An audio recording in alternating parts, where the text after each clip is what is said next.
Welcome back, everybody. It's November 30th. It's about 6:55 p.m. The mats are hot, like they always are.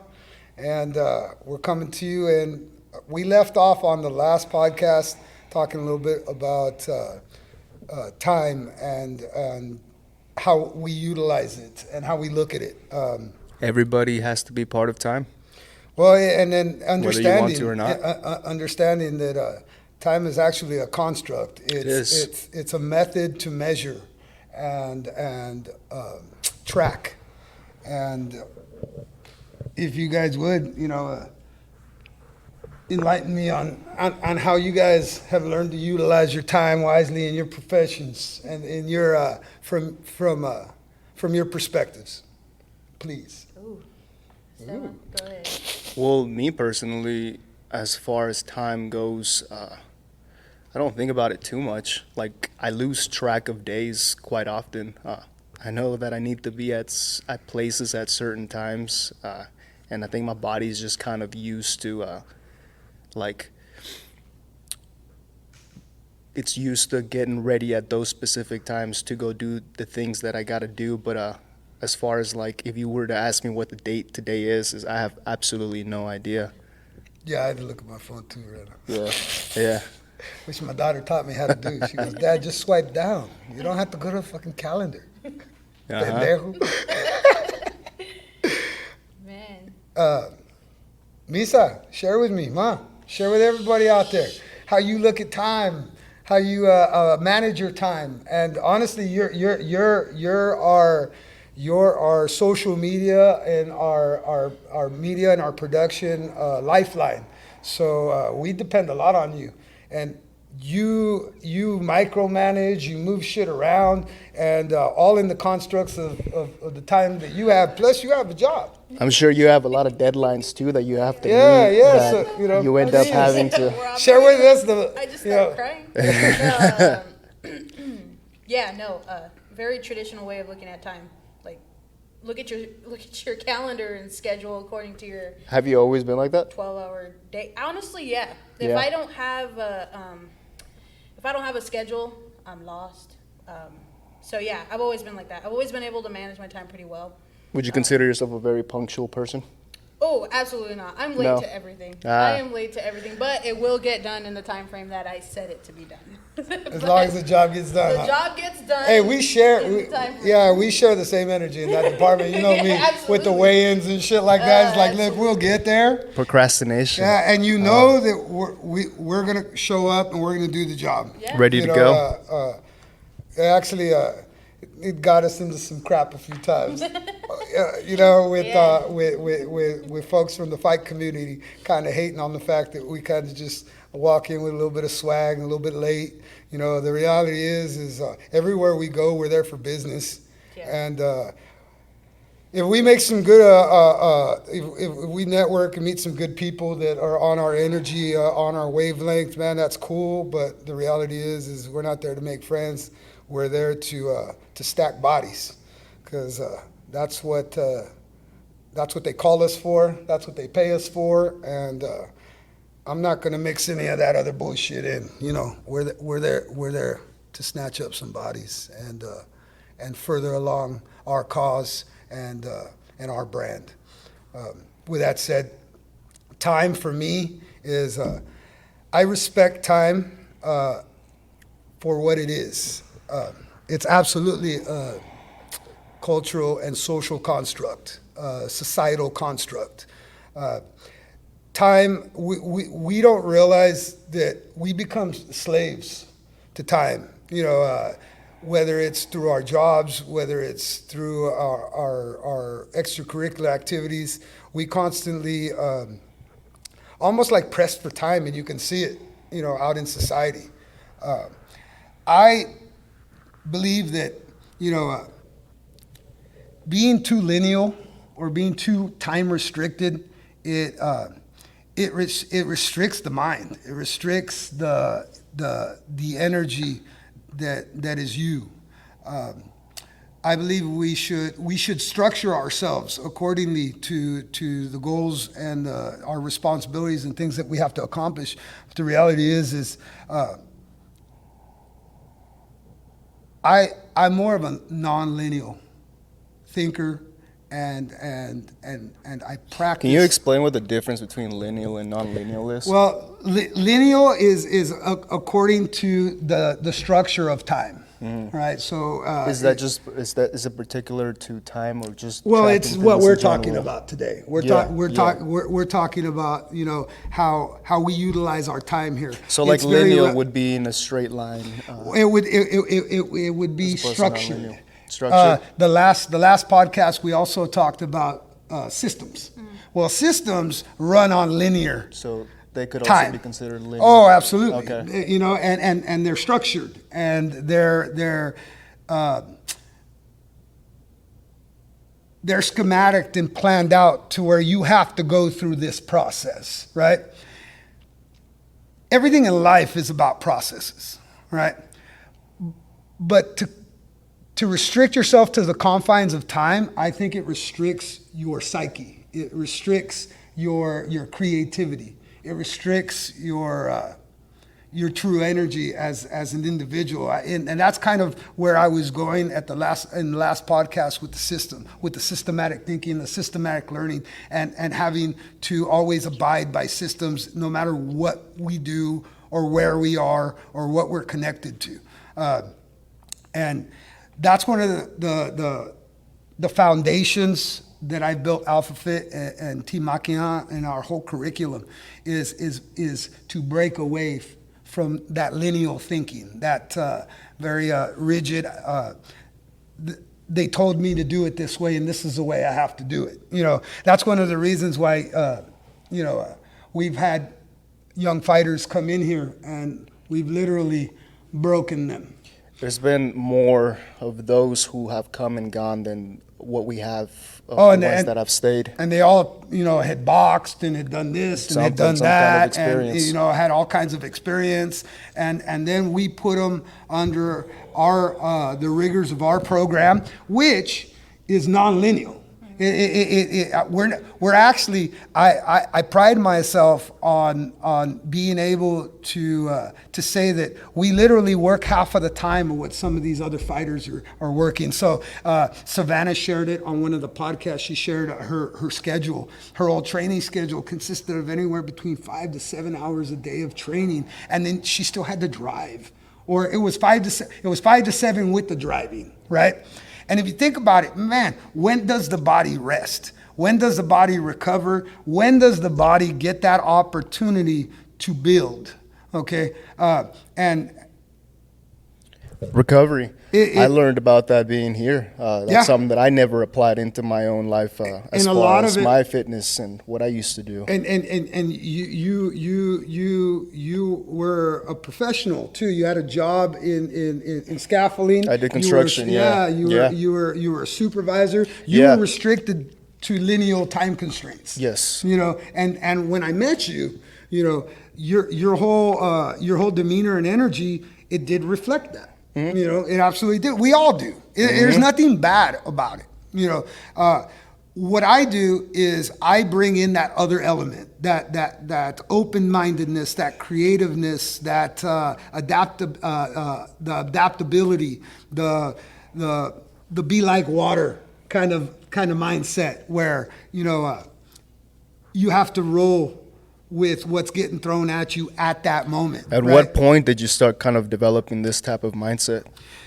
You know Can you what? remember that? I Was it think something that just came about? No, it was Or was definitely there an something that experience that I started to sparked develop it? before I even came up with AlphaFit. It actually happened because I worked long hours, and I was trying to get my workouts in, but then I'd go to the gym, and you'd get all these goofy guys, influencer type guys. I don't give a fuck what you guys think. This shit's goofy as fuck. All right? Because you take up space in a gym where other people fucking pay their membership too, motherfuckers. All right? And when I want to get in and I want to do my shit and get out, and you're in my fucking way because you're looking at yourself, or you're taking pictures of yourself, or you're asking fucking douchebag over here, what do you take? What do you take? And man, shut the fuck up and get out of my way. All right? So what I realized was it wasn't a constructive or beneficial way to use my time. Because my time, I want to use it creatively. I don't want to have to, confide and restrict to my environment and my surroundings. I want to have to use other components of my mind and my body. And a lot of times when there's disruptions and there's a lot of shit going on, right, it starts being about that. And it stops being about what I went there to do. Yeah, what I went there to do was to get your work in. Get my work in. Yeah. I noticed that about commercial gyms as well, because I've had quite a bit of experience with them. I've even worked at one or a couple, two. But they've almost they're almost used as like social clubs for people to just kind of hang out and talk about what they're doing on their daily basis, and every now and then go in there and get a little rep of something and then go back to talking or being on their phones. Or most people aren't getting a good solid workout there, which is what the place is meant to do, like Planet Fitness. And the way I looked at it was, dude, I pay my dues like you do. Yeah. So it's like I want to get in here and I want to get out because, I work 12 hours a day and I have, a mortgage and I got stuff I got to take care of. And you're over here dicking around trying to be cool. And to me, it was just counterproductive to what I was trying to accomplish, because at that time, I was starting to create what you know today as hybrid evolution training, which is that's the main curriculum that we use to strengthen, condition our muscles, our mind, our nervous system, our heart, our lungs. And it's very kind of matter of fact, and it gets right to the point. You can't perform a session with us and worry about what's going on in the outside world. No, you have to be very focused because you're doing things where you have to memorize specific movements and patterns, and there's a lot of stuff going on. So you have to be in the moment. You have to. So you have to detach from this lineal mindset and get into a non-lineal mindset that's more creative, open-minded, and acceptant of the constant change and variety that's getting thrown at you, and then the order that it's getting thrown at you in. And then having to remember that as you struggle for oxygen, as the blood flow increases and lactic acid starts to increase and oxygen levels start to decrease. And then you have to remember all of this stuff. You can't be consumed with anything outside of yourself when you come in to partake in hybrid evolution training. I'm telling you that right now. That's why we have a good group of members and folks here, but they're all diehards because they understand that what they're doing is they're getting their mind and their body in order, not only to deal with the workout, but to deal with their life. And a lot of times, if they're in labor jobs, all right, that shit beats their body up because of the restrictive way they're doing it for the amounts of time they're doing it in. Because every job is like that. Yeah. It has its process, and you have to stick to that. And then you have the 8 hours in the day, and then if you get overtime, then And a lot of people commute too, and the sitting that you do in those commutes also have quite an effect on your body. So that you don't realize that approach is deteriorating a whole class of people. And what sucks is that they don't realize it until they've gotten older. Yes, and then they come over here and they're in their 60s and 70s and they're learning shit like they're in their 17s and their teens and in their 20s. You know what I'm saying? And it's to me, it humbles me, even though I'm sharing something with individuals that have become. We've talked about it in the past. Incoherent. Yeah, it was a whole podcast. I believe it was our second one, and. Linear approach to time and restrictions it absolutely creates incoherence in our culture, in our society, in our workplace. All you have to do is literally go out to a store, anywhere that's populated, and look how much attention people are paying to their surroundings. You're gonna find very, very few people, if any, that are actually doing that. I think Most I are was on their phones. making a comment about that is my daughter one time, because when I use my phone, I use one finger. We're still figuring it out. Yeah. And the reason I do that is because if I use my thumbs, I'm gonna do this. And honestly, no offense to people that do that, but it'll probably offend you. This looks fucking stupid, all right? Because I'm not aware of what's going on, and I'm out in public and shit, and I see people walking down the street, or I see them at the stop sign, and they're, or I see them at the fucking park, and, what if some motherfucker came up and was gonna jack your ass, eh? And you're Very unlikely, but it could absolutely happen. Yeah, well, I'll tell you what. Absolutely happen. Hey, as populations grow, yeah, that's true. As mental crime goes health up. issues are on a rise, as anxiety, anxiousness, and violence is on a rise, I guarantee you, being stuck on your motherfucking phone ain't gonna help you one bit. No. Ain't gonna help you one bit. Google that shit. You know what I'm saying? What would I do if I was on my phone and somebody put a fucking bat to my head? Nothing. Your ass would go to the hospital and have to fucking get brain surgery. That's what fuck would happen. The incoherence that I was speaking of in the earlier podcast is absolutely relevant on every single fucking level, every day, with in every environment. And we just don't realize it because we're stuck in that lineal, restrictive state. And what I do here is I specifically take you out of that and start putting you into a present. I would even call it a state.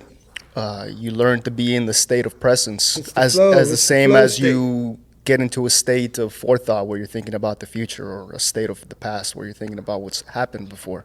A lot of people don't function in that moment. That headspace, that man. moment. And it's really, it's the now. Which is deep. the only time that really matters. It's all that matters. It is the only time that matters. It becomes your past, and it sets up your future. It does. So instead of worrying about that bullshit, why don't you just immerse yourself in the moment? What did that article say? Oh yeah. So check it out. Right? About the now? I have this knack for talking about shit, and I've heard people say that when you talk about something and it pops up on your phone, I've heard people say, well, it's your phone listening to you, and then I've heard other shit going, well, no, that's the transmissions that you're sending, and your phone is definitely your listening. phone is definitely there fucking is number a one. microphone on that thing. There's a microphone and a fucking camera on this thing looking right at you, right?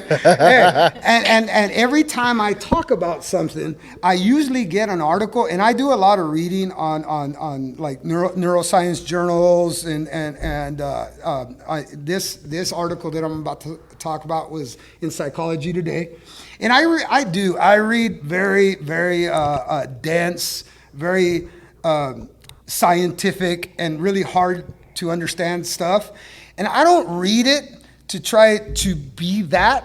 I read it to try to relate what I know and feel inside of me to what these scholars are. You break it down to understand it yourself. In layman's terms, because like I said, I'm the blue collar trainer right here. I'm the guy, I'm not a scholar, I'm self-taught. But I'll read this shit all day. So I'll give you an example. It said the article was in Psychology Today. It was by Grant Hillary Brenner, MD, and he's psychoanalyst and a therapist, right? And he says he wrote an article on making effective choices in the timeless present moment. And then it said adding non-linear time to how we work with change opens up possibilities. Right. So what he's saying is he breaks it down, and he starts with in psychoanalysis the Freud's fundamental rule is whatever comes to mind as it comes to mind is dubbed free association. All right, and free association does not happen easily with most people. It takes time to get comfortable. So That's what I do. I train in free association. I put myself on a daily basis, my fighters, my members, everybody here, anybody I talk to. I even communicate in that way. I don't do a lot of like mind numbing, how's the weather today? Small talk stuff. Small talk shit. I'm kind of an intense fucking person that really likes to dig deep into shit, and that's why I read stuff like this, and it said some awesome stuff in the article. So he points out the language of change, right? And he says, time is a language of change. Change is parsed into units with words and measurements, right? He goes seconds, minutes, hours. He gives you descriptions. And time is a bookkeeping tool. It's a way to count change, right? So he's basically admitting that time is a construct of man, okay? It's a way for us to gauge, our schedules, our days, our work hours, our vacation time. Which isn't a bad thing. It's not a bad thing. It's a helpful tool. And then it's a matter of fact thing. Yeah. It's like, that's the way shit is, right? But he'll go on to explain, okay, where being free in a moment, and it has nothing to do with what time it is or what your schedule is. No. And the way he says it is,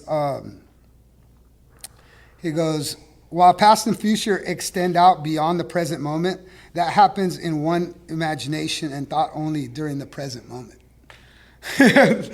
So, like we just said, anything after this moment is either in the past or it's going to be in the future.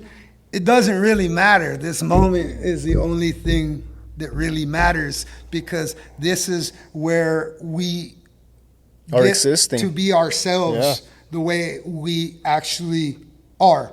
So he had also said, I'm going to share this last paragraph with you because it was awesome. It said, learning the layout of the present moment takes investment of effort. It can provide insight and leverage, but it's harder in some ways to grasp than linear time.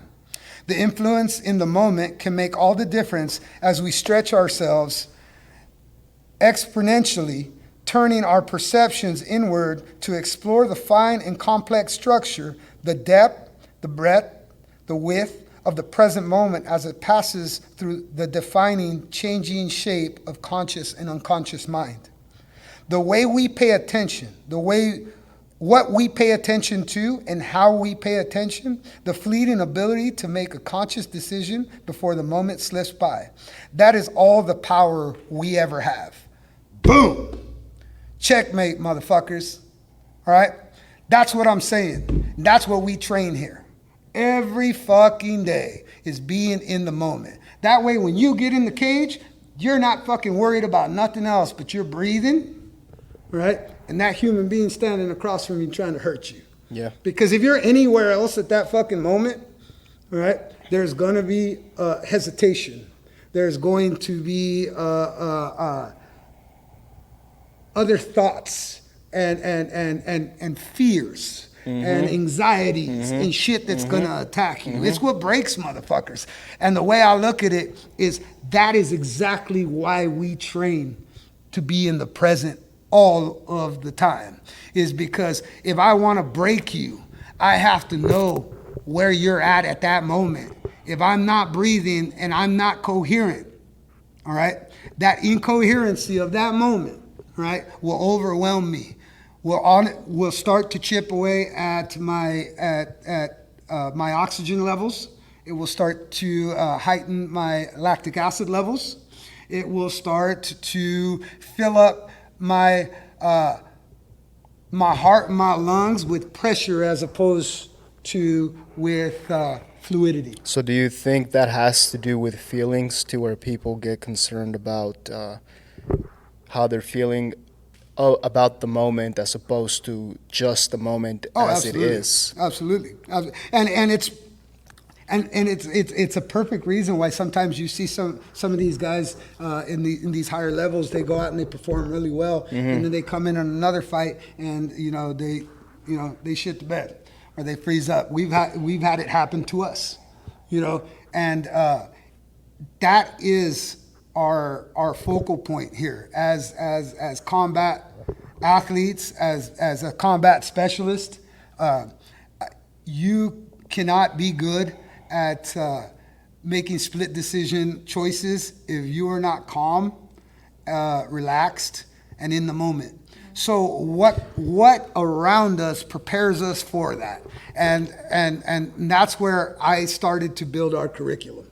That's where I started to build our whole philosophy here and our whole mindset, is because what's relevant to you as a combat athlete is relevant to every human being trying to strive for advancement or betterment, whether it's in workforce or whether it's in their social environment or whether it's in educational, wherever they want. Yeah. Right? And that's where I started talking about systems. Is I didn't start fully understanding systems until I started to understand moments and my presence and the everything intrinsically about myself. How my chemistry sets me off, how it makes me feel at times. There's times where I'll feel a certain way and I'll put it in my frontal cortex. Wait a second, that's just a feeling. Slow down, take a deep breath. You know why you're feeling that way. Is that feeling going to be productive or conducive to you moving forward today, or are you going to stay hung up on that shit? And if I'm going to stay hung up on that shit, immediately I drop it. Yeah. I drop it because it's not going to. There's no benefit to holding on to it, And in order to do that, you have to be in the moment, and that's tough. I'm not going to sit here and lie to you and be like that shit is easy. It's not. It's not. I'll give you another example. My discipline. You have to be in the moment to discipline yourself. If you are not in the moment, right, it'll be easy to make up some sort of excuse inside of your head and not stick to what you know you got to stick to. So, simple example of that is, I can eat one Oreo. I pride myself off that. Nice. I can go. Regular or double stuffed? Regular. What? Yeah, regular. Oreo. Hey, I tell you what. Have you ever tried the Cakesters? No. Yeah. Oh shit, dude! Hey, Dollar Tree, you're the shit. Cakesters. That's where it's at. Hey, Oreo. There's corporate America right there. I'm sending out a little. Is that a cookie little of some love to sort? Oreo, all right? So if you guys want to sponsor, like it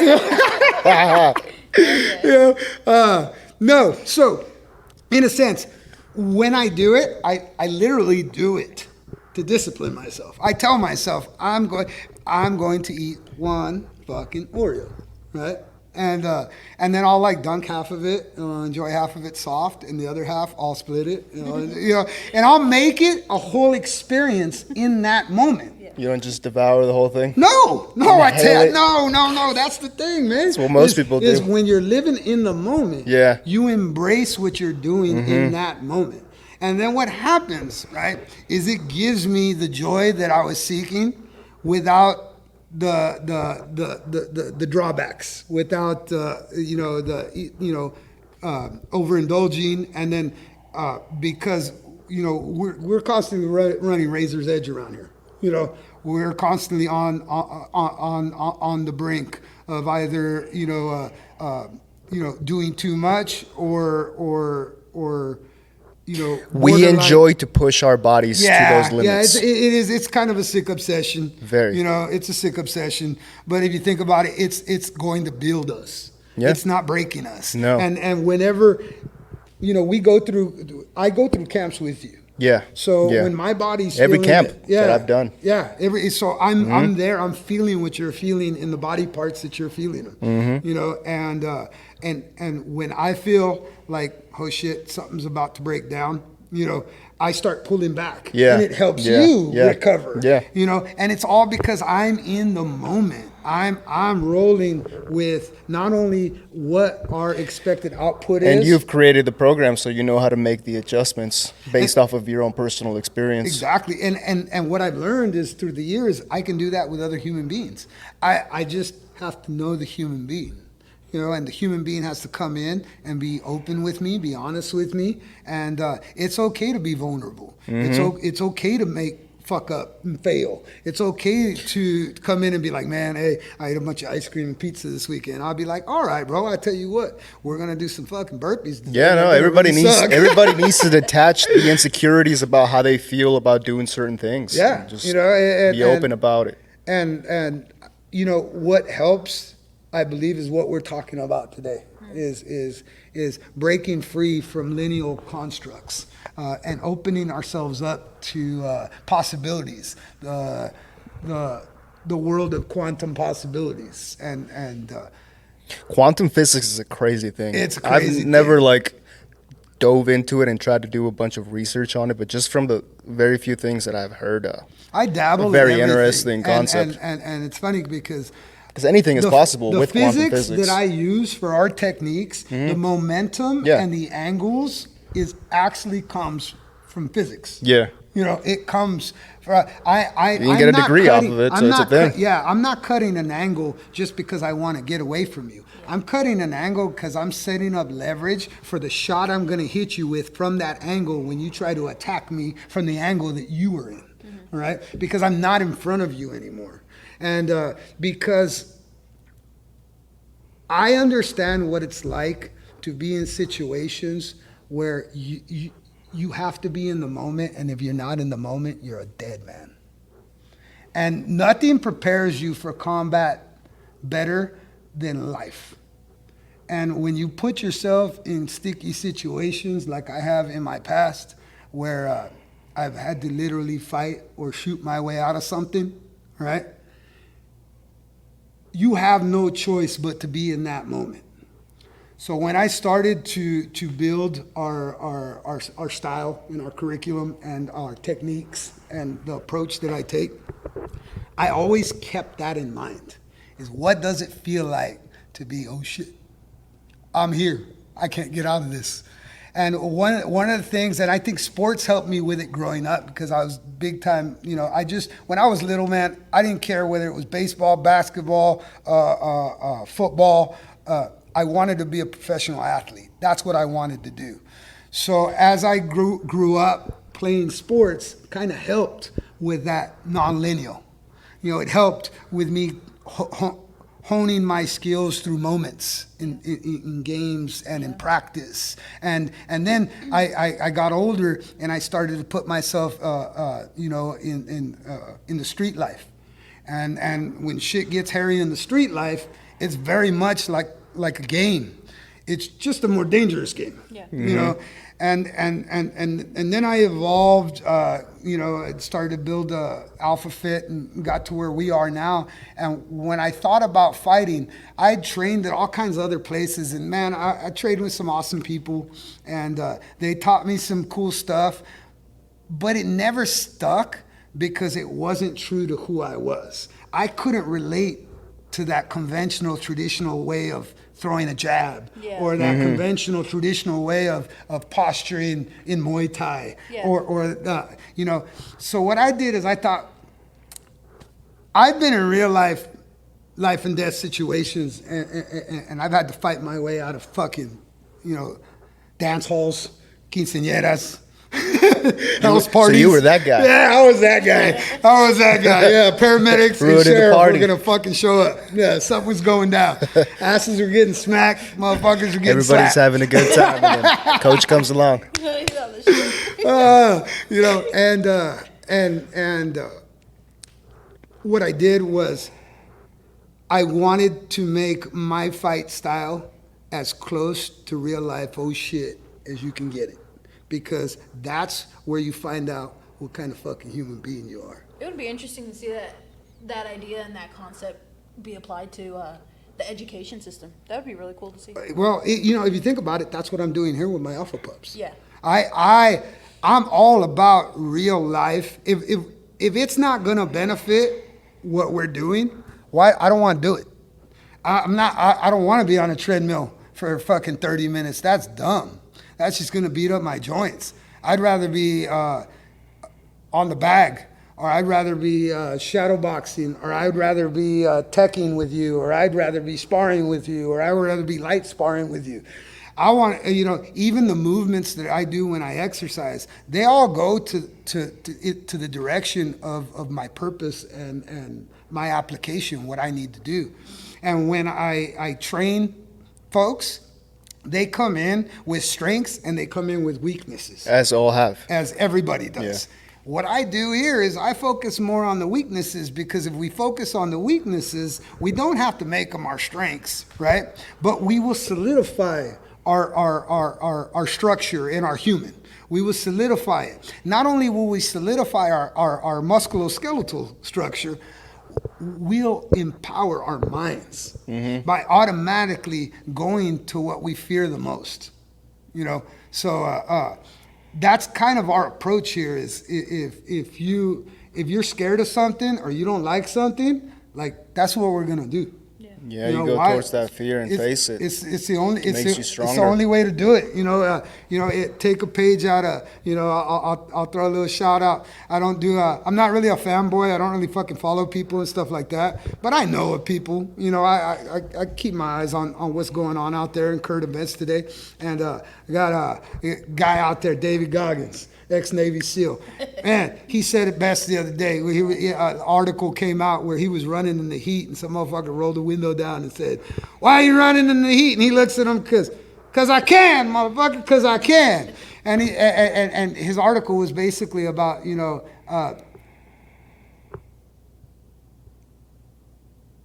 it's not about craziness. It's about capable. Yeah, he's doing it for him. That's what he wants to do. That's what he wants to do, and he understands what we understand here. Yeah. Is if you're willing to push your three biological phases, right? And you're willing to test yourself and take yourself to the brink of wanting to quit but not quitting. Man, it's a powerful tool moving forward. We have no idea what a human being is truly capable of doing it. Like, we have little standards that have been set up by athletes, but the more generations that keep on happening, those standards keep getting pushed higher and higher and higher because people want to get better and better and better. So at the end of the day, we truly have no idea what any of us as individuals are capable of. We underestimate ourselves. Well, they said there's one thing I read. They call it the 40% rule, where when you get ready to quit, you've literally only reached 40% of your capabilities. That's a fair statement. Yeah. So and I get it. Because I test it every day. And that's that approach will get you farther universally than taking a rigid, strict approach, that lineal approach. Yeah. And that's one of the things that I'll pride myself on every day, is that I ain't scared of being scared. You know what I'm saying? I ain't scared of being scared. Like, I'll admit, like, okay, there's a little bit of fear here. I don't know what's going on, but check it out. I'm gonna take a deep breath. I'm gonna gather my wits, and I'm gonna find a way out of this fucking shit. Or I'm gonna find a way to push through this shit. Almost to the point to where, I think we talked about it, and I sense my sensories and my sensory ability is it's definitely evolving, and it's sharpening to the point to where I can feel people's vibes, man. Like, I can feel them when they shake my hand. I can feel it when I look in their eyes. That's why I, told you on Savannah, is like, girl, you think I never seen fear? Shit. I've had fear all over my face. I've seen it all over everybody's face. Yeah. I've seen fear. I've seen anguish. I've seen devastation. I've seen it, man. And, my program is based on all that shit, because all that shit is real, and it don't matter how clean and perfect you think you live your life, you're gonna deal with shit eventually. I think that was one of the things I gotta ask people sometimes, have you ever experienced trauma? And if you haven't, then take a deep breath and get ready to change. Because now you have to understand that change is necessary and it's inevitable. Time is change. Yeah. Change is time. It's all the same shit, you know. So I worry more about the method and the adaptability to change, because change is going to happen no matter what. So I'm down for it. Let's go. Yeah, it's like whether you want it to happen or don't. It's irrelevant. It's gonna happen. It's going to happen. It's all about what we Be do. okay with it or don't. Yeah, it's all about what we do with it. In that moment. You know, this whole journey we've been on has been one test after another. Yes. It's been, And it will continue to be. and it will continue to For be. everybody. And I fucking Not just embrace us. it. You know, I embrace it. You know, and I thrive off of it, and it does. Because you've learned to. Yes. Yeah. Because I've trained myself. Yeah. You know, and if I've trained myself to do it, and I've trained you to do it, and we've, you know, just because you're not training doesn't mean we haven't had conversations and back and forths about, you know, how you approach things and how we're going to deal with things, especially when we go into something and we're dealing with a promotion and you're there for the production and we're there for the ass whoopings. Yeah. You know, is we still run in line, Yeah. right? And you do your job and we do our job and we both look, you know, walk out, that motherfucker going, hey, good shit. We came down, we put it down, the brand represented, you know, and that's where, that's our strength, man. That's our strength. So if you think you're gonna go out and refuse a fight with one of the guys and then go and train for 3 months and get better, wake the fuck up, kiddo. All right, you can kick all the bags you want. You can hit all the mitts you want. You can run all the miles you want. All right, it's that mind we're gonna come after. It's that mind, because if once you introduce doubt into an individual's mind, especially in combat, that's the beginning of the end. Slow baby. deterioration. That's the beginning of the end. So why I'm not gonna be a better Muay Thai or a better boxer or a better jiu-jitsu practitioner or a better wrestler than anybody out there. You guys are fucking badass. But I'll tell you what, I'm gonna take the approach where I'm gonna do what you don't. How about that? I'm gonna come at an angle that you just don't like, you don't understand, and when that little bit of doubt enters your mind, whether it's my daughter, whether it's Esteban, whether it's Johnny, whether it's Junior, whether it's Andrew, or whether it's me, motherfucker, we're coming for you. And there ain't nothing you can do about it. And if you didn't strengthen your mind and you didn't prepare yourself for that grind, well, we'll let the results speak for themselves.